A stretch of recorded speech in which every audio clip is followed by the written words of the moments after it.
हे 2 वेळा ह्याच्या आधी पडले होते. त्यावेळेस 2014ला मातोश्रीवर मी घेऊन गेलो. पण मातोश्रीवर निष्ठेनं प्रेम करणारे शिवसैनिक आजही आहेत. माझं DPWC नाव काढून जिल्हा नियोजन कमिटीवर XY दुसऱ्याचं नाव घातलं. 2016च्या नगरपालिकेच्या इलेक्शनला त्यांनी ठरवून शिवाजी शिंदेंना उमेदवारी द्यायची. मार्केट कमिटीच्या इलेक्शनमध्ये माझ्या मंडळीचा अर्ज मागं घ्यायला लागला. सेना भवनमधून निरोप आला की तुमची जिल्हा प्रमुख निवड ह्या 2-4 दिवसात होते. मी होणे म्हणून दुसऱ्यांची शिफारस केली. हा सगळा VVMचा खेळ आहे. राहुल गांधी सांगतात. आज सुद्धा विटे शहराची तुम्ही मतदार यादी तपासली तर एका नावाची, त्याच माणसांची, त्याच यादीत 2-2, 3-3 ठिकाणी नाव आहेत. मी मातोश्रीवरती फोन केला. आपल्याकडे तुल्यबळ उमेदवार नाही, आपण लढू शकत नाही, वैभवदादा पाटलांशिवाय पर्याय नाही, सोडावं लागतं. विरोधकांना सुद्धा वाटलं ना विट्यातून राहावं. विट्याचा विकास झालाय ना. अहो 4 एकर जागा 1 रुपये भाड्याचं तोर सदाभाऊंनी दिली क्रीडा संकुलाला. तुमच्याकडे मागच्या वेळेस 10 वर्ष आमदारकी होती, आता तुमची 1 वर्ष झाली. काय त्या क्रीडा संकुलासाठी तुम्ही फंड आणला, निधी आणला? मग 11 वर्षात वाढीव पाण्यासाठी तुम्ही काय केलं? उद्घाटन करणं आणि 11 वर्षात पूर्ण करणं यात फरक आहे. शर्ट एकाचा, पॅन्ट एकाची, गाडी एकाची, जी हिंडणारी पोरं, मुलींचे छेडछेड प्रकार वगैरे होतो विट्या शहरात. ही कुणाची मुलं, कोण त्यांच्या पाठीमागं उभा आहे हे सुद्धा विटा शहरात नगरपालिकेला इलेक्शनला बघणार आहे ना. कुणामुळे हे प्रकार घडतोय, कोण त्याच्या पाठीमागं काय? म्हणजे अनिल बाबर यांच्या, म्हणजे देवता बाबर ह्या योग्य उमेदवार नव्हते नगरात. मी असं म्हणत नाही. विटे शहरात माझे असं चालणार नाही म्हणणारा माणूस पाहिजे. सदाशिवभाऊ पाटील, वैभव पाटील आणि अशोक भाऊंच्या पाठीमागं पूर्ण ताकदीनं उभं राहून 27-0 करायचं लोकांनी ठरवलेलं आहे आणि ती लोक 100% करतील. नमस्कार, मी धर्मेंद्र यादव नवी गोष्टच्या या पॉडकास्टमध्ये आपलं स्वागत करीत आहे. निवडणुका म्हटलं का उमेदवार आले, ते उमेदवार उभा करणारे वेगवेगळ्या पक्षाचे नेते आले, त्याच पद्धतीने प्रचार यंत्रणा संपूर्ण राबवणारे छोटे मोठे कार्यकर्ते आले, घरोघरी प्रचारासाठी हळदी कुंकवासाठी जाणाऱ्या माता भगिनी आल्या आणि त्याच पद्धतीनं उभा केलेल्या उमेदवाराला पाठिंबा देणारे छोटे मोठे पक्षसुद्धा आले.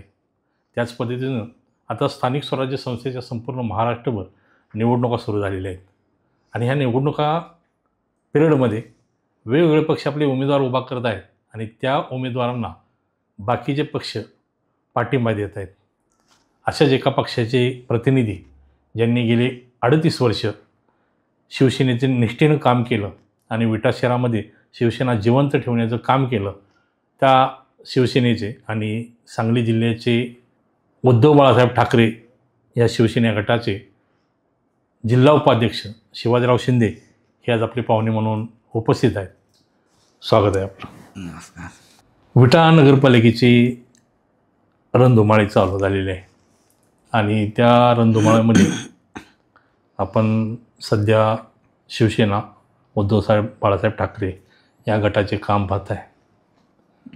तर या चालू निवडणुकीमध्ये शिवसेना गटाचं किंवा महाराष्ट्रामध्ये जे अस्तित्वात आहे महाविकास आघाडी, या महाविकास आघाडीच्या वतीनं आपलं पॅनल असावं अशा पद्धतीनं काय आपण भूमिका घेऊन काही हालचाल केल्या होत्या का? 100% महाविकास आघाडीच्या माध्यमातून आम्ही घटक पक्ष 1-2-3 मीटिंग झाल्या, सगळ्यांची तयारी झाली, कोरिया हे सगळं झालं, पण त्यातनं फलित काय प्राप्त झालं नाही. अच्छा. प्रयत्न हा 100% केला. इथं पॅनल उभा करण्यासाठी नेतृत्व कोणी करायचं, म्हणजे लीड कोणी घ्यायचं हा प्रश्न आला की तिन्ही पक्षाचा मिळून एकत्रित मेळ बसला नाही. काय कारणं झाली? काय, जे पक्ष फुटाफुटी झाले, ठराविक पदाधिकारी राहिले, बाकीचे निघून गेले. तसं आमच्या इथं पण सन्माननीय आमचे पहिले जिल्हा प्रमुख होते, त्यांचं पक्षांतर झालं. जे अपेक्षित होतं आम्हाला नवीन पदाधिकारी निवड व्हावेत, त्या झाल्या नाहीत. मग ज्यावेळेस पदाधिकारी निवडी नाहीत तर तुम्ही मैदानात कुणाला आणणार आहे? निवडी झाली नाही त्याचा नेतृत्वाचा दोष म्हणायचा की बाकी काय कारण? काय आहे, जिल्हा प्रमुखांच्याच निवडी, जे पूर्वीचे आपले जिल्हा प्रमुख होते ते एक गेल्यानंतर नवीन मग 3-4 जिल्हा प्रमुखांच्या त्या निवडी त्याच लेट झाल्या. त्या लेट झाल्यानंतर पुन्हा त्यांनी जे भाग दिला आहे त्या भागामध्ये जाऊन फिरून जे असतील त्यांची सांगड घालून, जुन्या शाखा असतील त्या एकत्रित करून, जे पदाधिकारी असतील त्यांना त्या बाहेर काढून निवडीसाठी चालू आहे प्रयत्न. पण ते व्हायला पाहिजे होतं, पण ते झालं नाही इलेक्शनच्या दृष्टिकोनातून.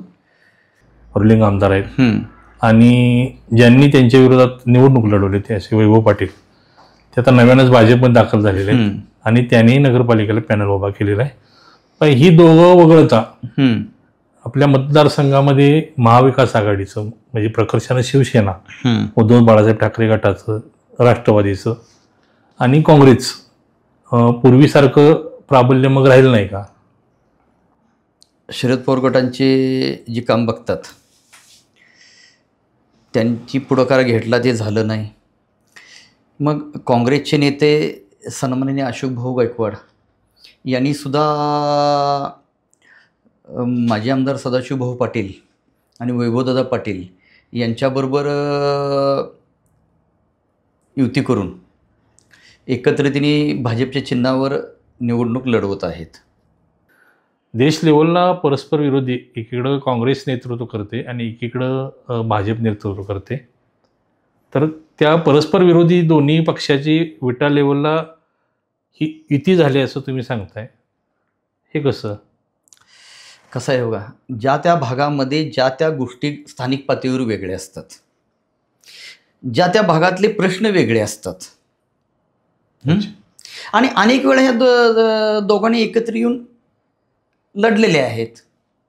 मग एक विटे शहराचं विजन घेऊन ते पुढे जात असले, त्यांना वाटलं असेल दोघांना, बाबून आपण एकत्र येऊन विटे शहरासाठी अजून काही भरीव काही करू शकतोय, त्यामुळे ते आले असतील आणि ह्याच्या तिथे एकत्र येऊन करून दाखवलेलं आहे त्यांनी एकत्र येऊन चांगलं.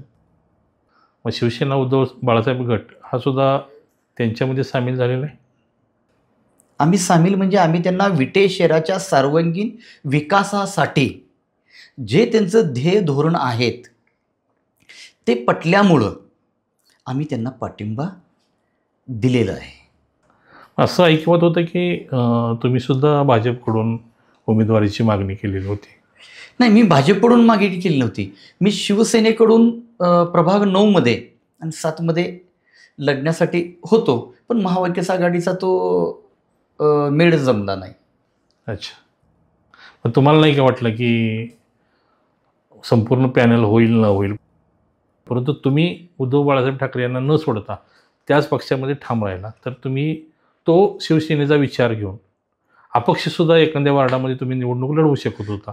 हो, असं नाही का वाटलं की आपण अपक्ष लढावा आणि आपला विचार लोकांच्या समोर न्यावा?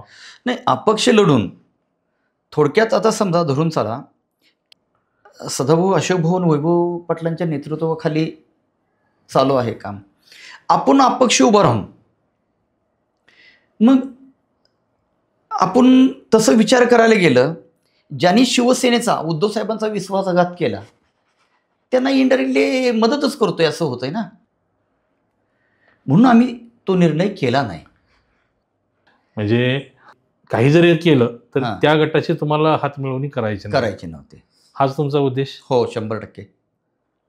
आता एकनाथ शिंदेने जे बंड केलं होतं ह्याच्या पाठीमागं मूळ कारण हे भाजप होते, हो बरोबर आहे, जगजाहीर झालेलं आहे. बरोबर आहे.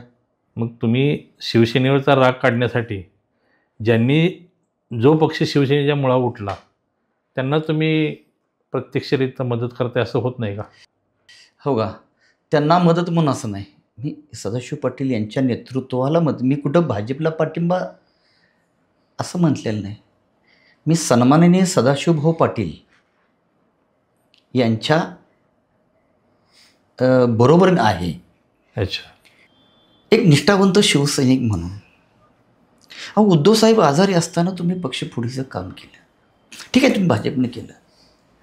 भाजपनं प्रयत्न, कुठलाही पक्ष कुठं प्रयत्न करतो, बरोबर आहे, पण आपलंच नाणं खोटं निघतं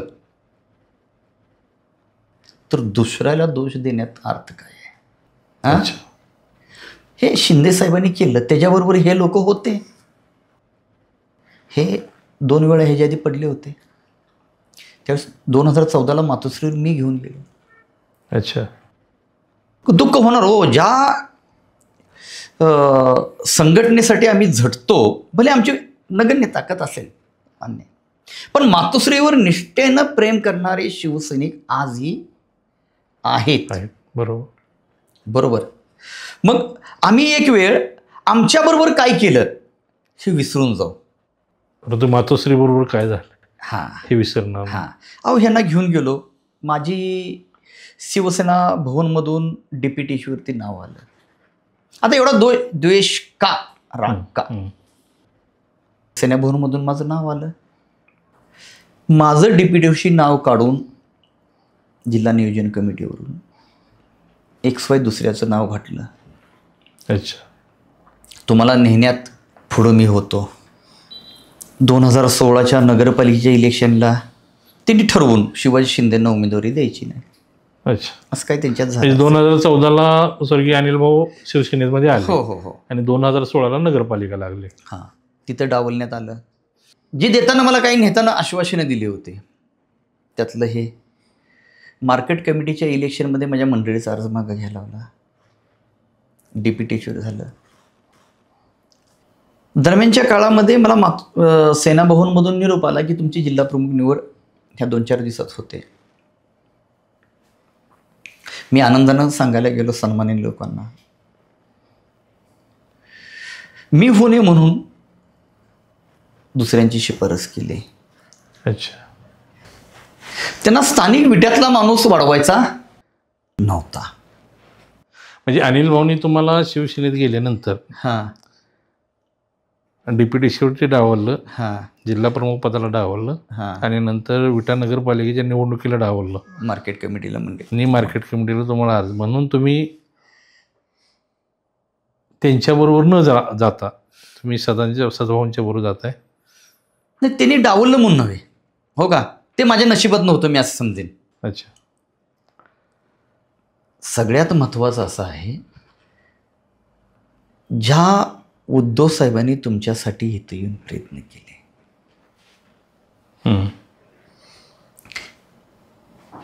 त्यांच्याबरोबर तुम्ही न राहता काही स्वार्थासाठी असेल ते गेले असतील. एकनाथ शिंदेंनी जे बंड केलं त्या बंडाला बळी न पडता हे राहायला पाहिजे होते, राहिले नाहीत. मग त्यांचं काय असेल ते. मला तर त्यांच्याकडून तरी अशी मांडणी केली जाते की आम्ही उद्धव साहेबांच्या बरोबर प्रामाणिक राहिलो होतो, परंतु ज्या वेळेला विकास आघाडीची निर्मिती झाली आणि ज्यावेळेला आपलं सरकार आलं त्यावेळेला तुम्ही शिवसेनेला प्राधान्य देऊन शिवसेनेचे मंत्री असतील किंवा आमदार असतील यांना प्राधान्य न देता तुमच्यावरती संपूर्ण कमांड ही राष्ट्रवादीची आणि काँग्रेसवाल्यांची राहायची. आपली संघटना खिळखिळी होत चालली, आपल्या आमदारांना ताकद मिळत नव्हती. एक वेळ अशी येणार होती की आम्ही पुढल्या टायमाला उभा राहून निवडून येतोय का नाही अशी परिस्थिती निर्माण होणार होती. मग आम्ही काय करायचं होतं. ते आपल्या मराठीत म्हण आहे, नाचता येईना अंगण वाकडा. जे मुख्यमंत्री उद्धव साहेब होते, बरोबर आहे, सगळा कारभार कुणाच्या एकनाथ शिंदे साहेबांच्या हातात होता. बरोबर आहे ना. बरोबर. मग तुम्हीच वाढपे होता ना. उद्धव साहेबांच्यावर दोष देण्याचं कारण काय आहे. अच्छा. तुम्हाला ते करायचं होतं, तुमचा पूर्व प्लॅन होताच तो. 2014 साली अनिल भाऊंना मातोश्रीवरती नेण्यासाठी त्या टीममध्ये तुम्ही सामील होता. मीच घेऊन गेलोय. टीममध्ये नाही, मी स्वतः घेऊन गेलोय, दुसरं कोण नव्हतं त्यामध्ये. कारण काय होतं. कारण काय, मला पक्ष शिवसेना वाढवणे. अच्छा. आणि एक शिवसेनेचं वातावरण होतं. मला वाटलं बाबून हे 2 वेळा नाही आलेले नाहीत, त्या माध्यमातून आपण प्रयत्न करावा. मग त्या माध्यमातून मी प्रयत्न केला आणि घेऊन गेलो. अच्छा. मग त्यावेळेला असं ऐकवत मिळते की ते भाजपमध्ये जाणार होते, हां, परंतु इथली जागा शिवसेनेला सुटली. मतदारसंघच हा शिवसेनेचा तेच ना, होता. मतदारसंघ. हां, पण त्यांना वाटत होतं की ते भाजप शिवसेनेमध्ये युतीमध्ये बदल असल्यामुळं. होईल, युती होऊन ती जागा भाजपला वगैरे सुटल.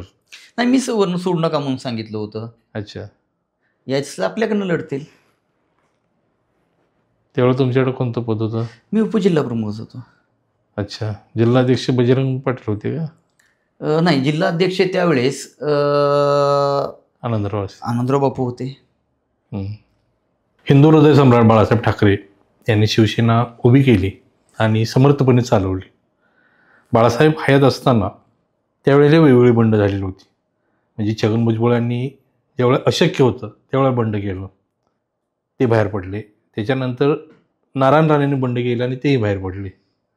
त्याच्यानंतर राज ठाकरे बाहेर पडले.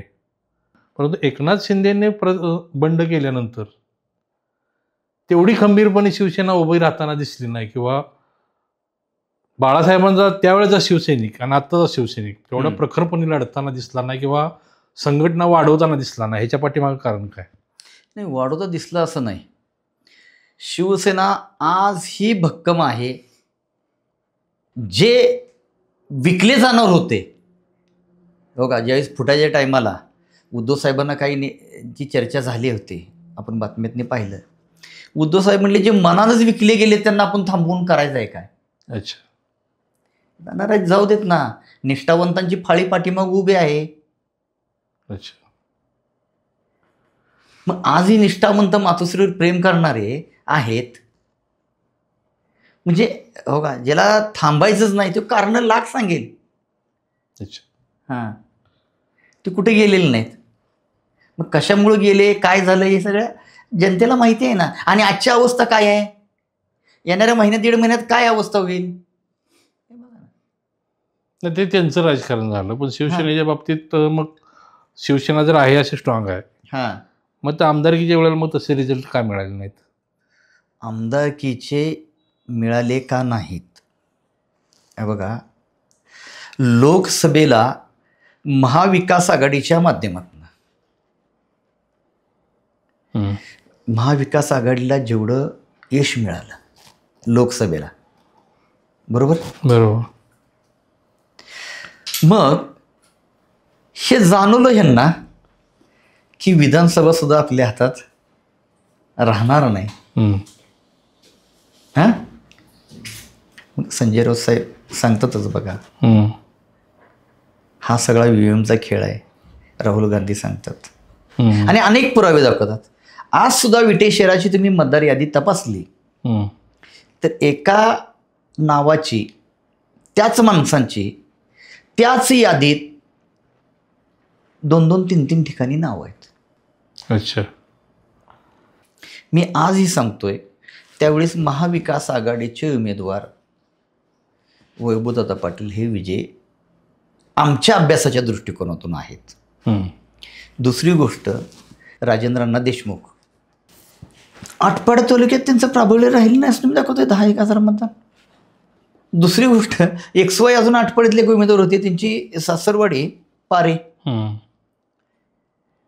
त्यांच्या सासू सासऱ्यांचं मतदान त्यांना नाही झालं. संभाजीराव पाटील. हां, बरोबर आहे, त्यांनी पण ते बोलून दाखवलं. हे लक्षात घ्या ना. परंतु आपल्या पॉडकास्टमध्ये त्यावेळेचे तुमचे जिल्हाध्यक्ष संजयराव विभूते यांनी तरी सांगितलं होतं की शिवसेनेची उमेदवारी फिक्स झालेली होती आणि पक्षाने मला AB फॉर्मही दिला होता. आणि त्यांनी अगदी ठामपणे विश्वासानं सांगितलं की मी जर मनाव आणलं असतं तर वैभवदादाची उमेदवारी झाली नसती. हे खरं आहे? मला वाटतं 7:30-8च्या टायमाला बातमी आली तुमच्या त्या चॅनेलच्या माध्यमातून वगैरे, हा मतदारसंघ शिवसेना उबाटाला सुटलेला आहे. बरोबर. आणि राष्ट्रवादी शरदचंद्र पवार साहेब यांना सुटलेला नाही आहे. ह्या चर्चा वगैरे चालू झाल्या, बातम्या चालू झाल्या. मी मातोश्रीवरती फोन केला. आपल्याकडे तुल्यबळ उमेदवार नाही, आपण लढू शकत नाही, वैभवदादा पाटलांशिवाय पर्याय नाही, सोडावं लागतंय. बघा 9:30ला बातमी झाली की शरदचंद्र पवार साहेबांच्या पक्षाला मतदारसंघ सुटला. अच्छा. आणि दुसऱ्या दिवशी सकाळी वैभवदादांनी अर्ज भरला. तुमचं संघटना म्हणून तुम्हाला काही आदेश आहे का की बाबा नो या पक्षाबरोबर ॲडजस्टमेंट करून तुम्ही निवडणूक लढवा किंवा? हो का, त्याच्या भागामध्ये ज्याला जे सोयीचं वाटेल, जिथे लढणार नाही त्या पद्धतीनं आमच्यावरच सोपवलेलं आहे. काय करायचं तुम्ही? नाही, पण उद्धवसाहेब तरी मुंबईपासून अगदी गल्लीपासून दिल्लीपर्यंत म्हटलं तर उद्धवसाहेब तरी सर्व शिवसैनिकांना ठासून सांगतात की आपला हा 1 नंबरचा शत्रू हा भाजप आहे. हो, 100%. मग तुम्ही उद्धवसाहेब सांगत असताना स्थानिक लेवलला तुम्ही त्याच भाजप बरोबर हात मिळवणी करताय? नाही, तसा विषय नाही. मी भाजपला पाठिंबा दिला असं कधी म्हणलो नाही. मी ऐका, बरोबर, तुम्ही सदाभाऊंना पाठिंबा दिला, बरोबर आहे तुमचं म्हणणं. पण सदाभाऊंचे जर नगरसेवक किंवा नगराध्यक्ष निवडून आला तर ते भाजपचेच झाले ना. हो का, एक वेळ मला ते परवडलं, पण ज्यांनी उद्धव साहेबांचा विश्वासघात केला त्यांच्याबरोबर जाणं मला कदापि मान्य नाही. आणि दुसरी गोष्ट, विरोधी आता समजा हे विटे शहराच्या विकासावर बोलतायत. अहो, विट्याचा चोपेर विकास झाला, विट्यात तालुक्याचा विकास झाला, विटे शहरातली तालुक्यातली माणसं विट्यात येऊन राहायला लागली. ही वस्तुस्थिती आहे. बरोबर. शाळा कॉलेज माध्यमातून असो, सरकारी कार्यालय झाले. विरोधकांना सुद्धा वाटलं ना विट्यात येऊन राहावं. विट्याचा विकास झालाय ना. सदाभाऊ किंवा वैभवदादा सांगतात की विटाचा सर्वांगीण विकास आम्ही केलेला आहे. तरी सुद्धा शिवसेनेच्या वतीनं का आरोप केला जातो की विटा शहराचा पाहिजे असा विकास झालेला नाही किंवा विटा शहराचे बरेचसे प्रश्न प्रलंबित आहेत? काय आहेत ते मुद्दे सांगा ना. रस्ते, गटरे म्हणजे विकास नव्हे. विट्याला पुरेसं अजूनही पाणी मिळत नाही. मला सांगा, मी तुम्हाला उदाहरण दिलं. विटा शहरामध्ये पार्किंगची व्यवस्था नाही किंवा बगीचा नाही किंवा क्रीडा धोरण नाही किंवा सांस्कृतिक धोरण नाही. अहो, 4 एकर जागा ₹1 भाड्याचं तोर सदाभाऊनी दिली क्रीडा संकुलाला. तुमच्याकडे मागच्या वेळेस 10 वर्ष आमदारकी होती, आता तुमची 1 वर्ष झाली. काय त्या क्रीडा संकुलासाठी तुम्ही फंड आणला, निधी आणला? तुम्ही जे आता जे बोलताय ना, ते काय केलं तुम्ही? त्यासाठी काय केलं? बरोबर आहे. बरं, मग 11 वर्षात वाढीव पाण्यासाठी तुम्ही काय केलं? काय केलं? आता एक योजना आम्ही मंजूर केली बोलतायत ना, तिने उद्घाटन केलं. उद्घाटन करणं आणि 11 वर्षात पूर्ण करणं ह्यात फरक आहे. कसं आहे, गाजर दाखवणं. नाही, मंजूर केली हे खरं आहे, ते त्यांनाच माहिती आहे. अच्छा. कसं असतंय, इलेक्शनच्या तोंडावर अनेक ऑर्डरी होतात, पण ते कितपत होतं हे तुम्हाला पण सांगायची गरज नाही आणि मला पण सांगायची गरज नाही. म्हणजे जेव्हा पूर्णत्वास जाईल योजना त्यावेळी झाली म्हणायचं. हां. अच्छा. बघा, मला एक बारकाईनं बघतं, विटे शहरामध्ये ह्या पूर्वी कधी शाळा कॉलेजवर मुलांचं दारू पिण्याचं प्रमाण, मुलींचं दारू पिण्याचं कधी प्रमाण बघितलं होतं का? कधी ऐकण्यात होतं का? तुम्ही आम्ही त्या शाळेतनी शिकलो बाहेर. ड्रग्स ते काय ते ड्रग्स सेवन, हां, म्हणजे काय ते लिक्विड वगैरे येतं काय ते असतं, हे प्रकार होतं का हो? विटे शहरावर वचक राहिला का? शर्ट एकाचा, पॅन्ट एकाची, गाडी एकाची, जी हिंडणारी पोरं, मुलींचे छेडछाड प्रकार वगैरे होतो विटे शहरात. ही कुणाची मुलं, कोण त्यांच्या पाठीमागं उभा आहे हे सुद्धा विटा शहरात नगरपालिकेला इलेक्शनला बघणार आहे ना.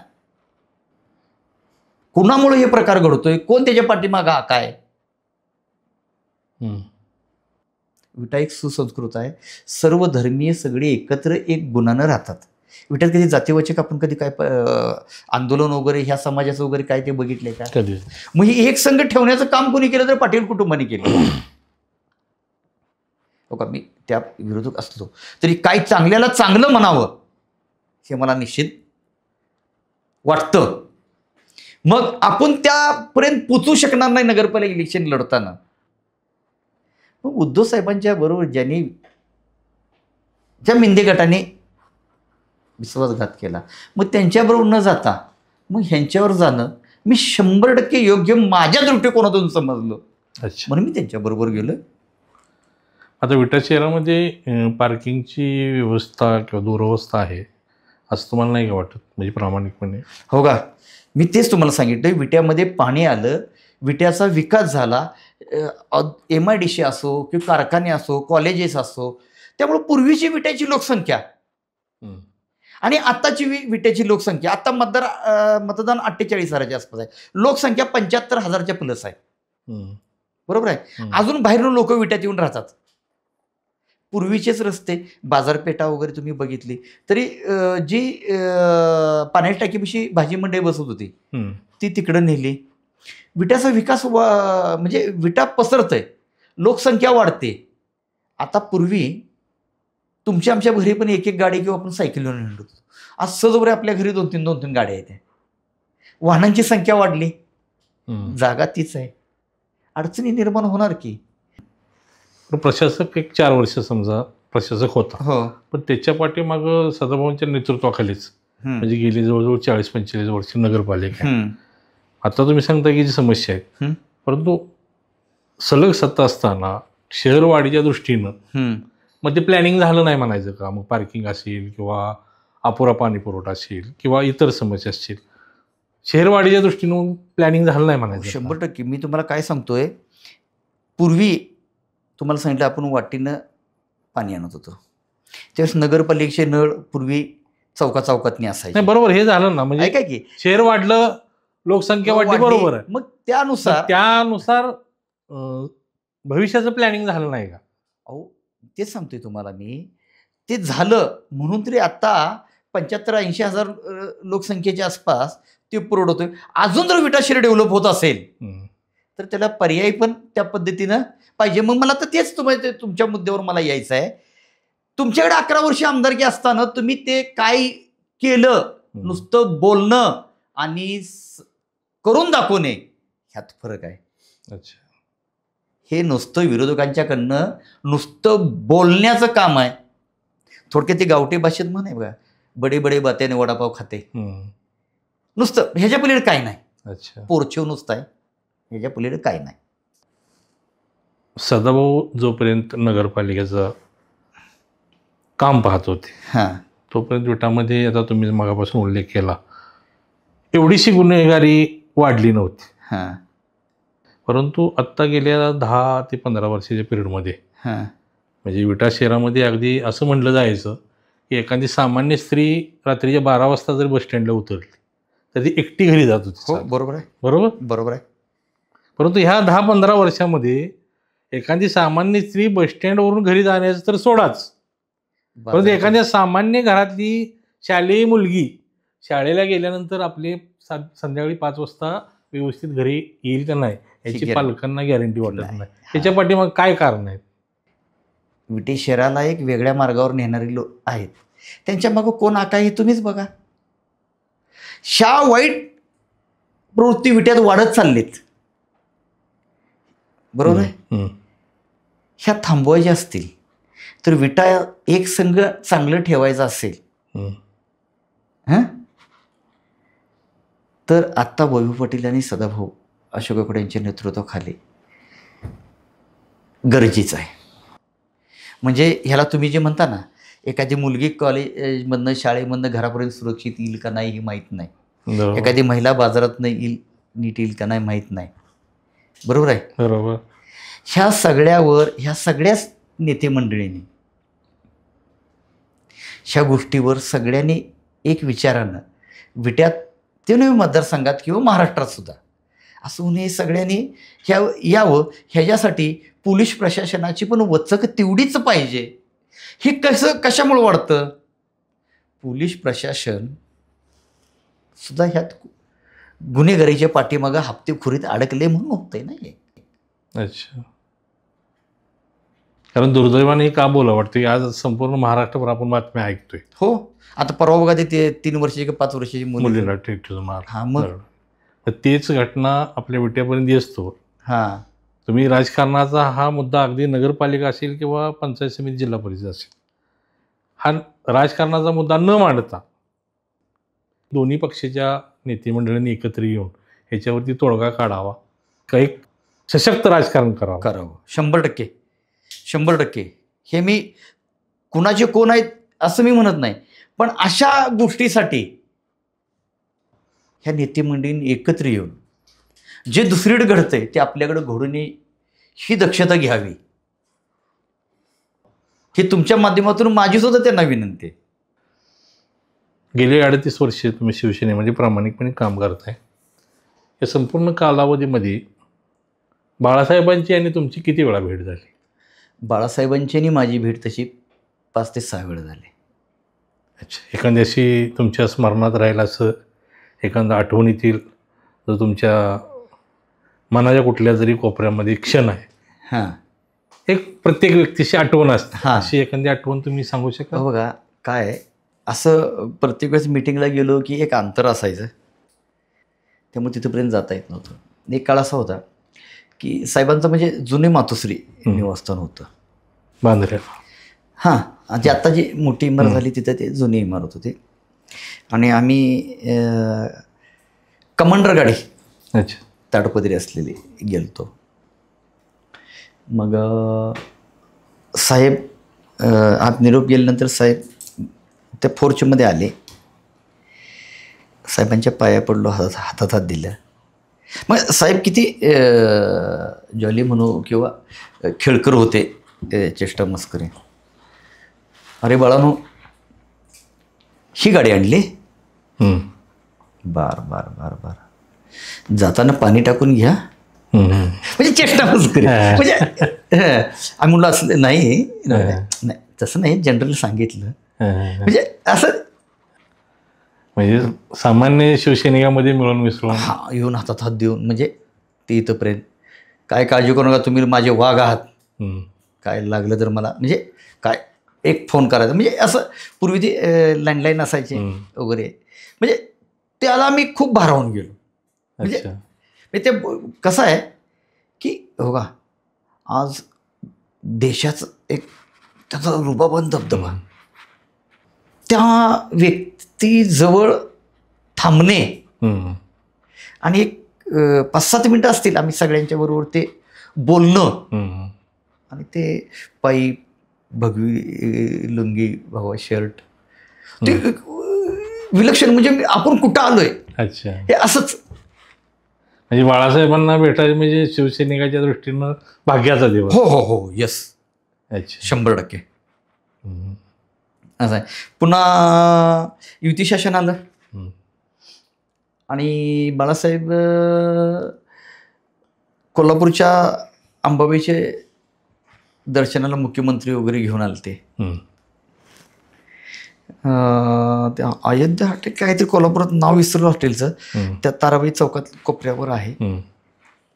मग सगळे मुख्यमंत्री मनोहरची रेस्ट हाऊस होते तिकडं, आणि साहेब आणि मासाहेब त्या हॉटेलला. तिथं मला साहेबांच्या बरोबर बराच वेळ तिथं घालवण्याचा वेळ आला. अच्छा. आता तुम्ही विटा नगरपालिका निवडणुकीमध्ये हां भाजपचे सदाशिव पाटील हां यांच्या पॅनलसोबत काम करताय हां किंवा त्यांना पाठिंबा देत आहे. तुम्हाला असं नाही वाटलं की त्यांना आपण पाठिंबा देत असताना किंवा आपल्या भले छोटी संघटना असते विटा लेवलला, आपण त्यांच्याबरोबर जातोय तर एखादा दुसरा नगरसेवक पद आपल्याला मिळावं असं तुम्हाला नाही का वाटलं? बघा, ते झालं असतं. त्यांनी मला उभं राहणारे काय विचारलं होतं, पण हे सगळं पॅनल भाजपवर जाणार आहे आणि आपण एकटाच मशाल घेऊन जाणार आहे. अच्छा, ती गपलत. म्हणजे तुम्हाला भाजपच्या चिन्हावरती लढायला इंटरेस्ट नव्हता? हो, 100%. म्हणजे मशालच्या चिन्हावर असेल तर तुम्ही हो लढलो असतो, पण कसं होतं मग ते माणसाच्या आता बघून हे एक दाबा ते एक दाबा ते अशापेक्षा त्यांनी योग्य सन्मान करू मला नंतर सांगितलं, त्यामुळे ते काय हे नाही. भाजपचे जे पूर्वापार जे विटामध्ये जो गट होता म्हणजे अनिल बाबर असेल किंवा विनोद गोसावी असेल किंवा त्यांचे सर्व सहकारी असतील, तर अनिल बाबर यांना नगराध्यक्ष पदाचा शब्द दिला होता असं बोललं जातं. आणि अर्ज भरायच्या अगदी आदल्या दिवशी म्हणजे त्यांनी जी आत्ता प्रेस घेतली अनिल बाबर यांनी त्यांच्या सर्व सहकार्यासह, त्यांनी त्या प्रेसमध्ये सांगितले की आम्हाला आदल्या दिवशी सदाभाऊंनी बोलवून घेतलं आणि माझी मंडळी असेल नगराध्यक्ष म्हणून उमेदवार आणि मला दिलेले 5 उमेदवार यांना भाऊंनी आशीर्वादसुद्धा दिले आणि दुसऱ्या दिवशी आमची उमेदवारी करता येणार नाही म्हणून सांगितलं. हे खरं आहे? हो का, त्यांच्या आत खोलीत काय झालं त्याला साक्षीदार तुम्ही नाही, मी नाही. बरोबर.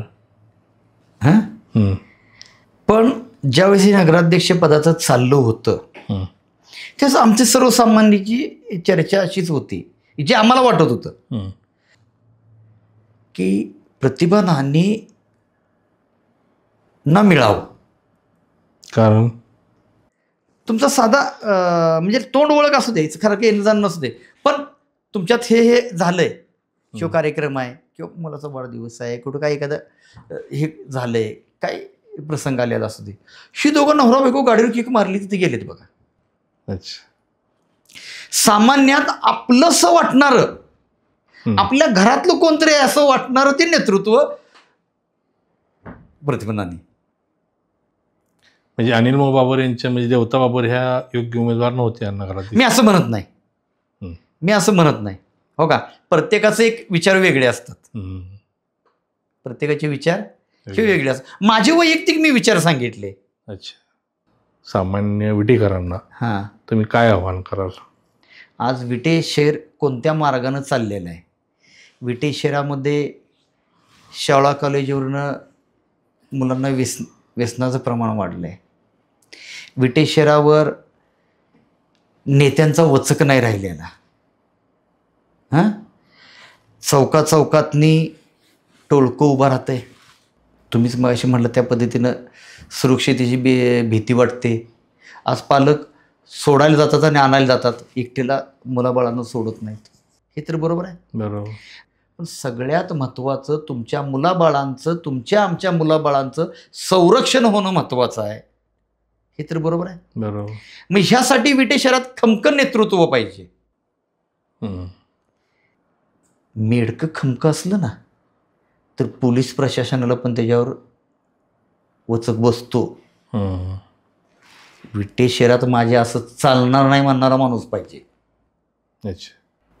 म्हणून विटे शहरानं सुज्ञ नागरिक आहेत, त्यांना माहीत आहे चांगलं काय वाईट काय आणि हे सगळं कुणामुळं कसं घडतंय ह्या लोकांनी विचार केलेला आहे. ह्यावेळेस सदाशिवभाऊ पाटील, वैभव पाटील आणि अशोक भाऊंच्या पाठीमागं पूर्ण ताकदीनं उभं राहून 27-0 करायचं लोकांनी ठरवलेलं आहे आणि ती लोक 100% करतील हा मला ठाम विश्वास आहे. तुम्ही आज इथं आपल्या स्टुडिओला आलात आणि मनमोकळेपणाने बाळासाहेबांचं एक कट्टर शिवसैनिक म्हणून शिवसेनेची भूमिका मांडली, शिवसैनिक म्हणून वैयक्तिक तुमची भूमिका मांडली, तुमचा संपूर्ण जीवन प्रवास मांडला आणि चालू स्थानिक स्वराज्य संस्था निवडणुकीच्या माध्यमातून विटा नगरपालिका क्षेत्रामध्ये जे राजकारण घडते आणि या राजकारणाच्या पलीकडे जाऊन ज्या विट्याच्या स्थानिक लोकांच्या जी समस्या आहेत हे तुम्ही आपल्या माध्यमातून मांडण्याचा प्रामाणिक प्रयत्न केला, त्याबद्दल मी आपल्या नवी गोष्टच्या माध्यमातून आपलं आभार व्यक्त करतो.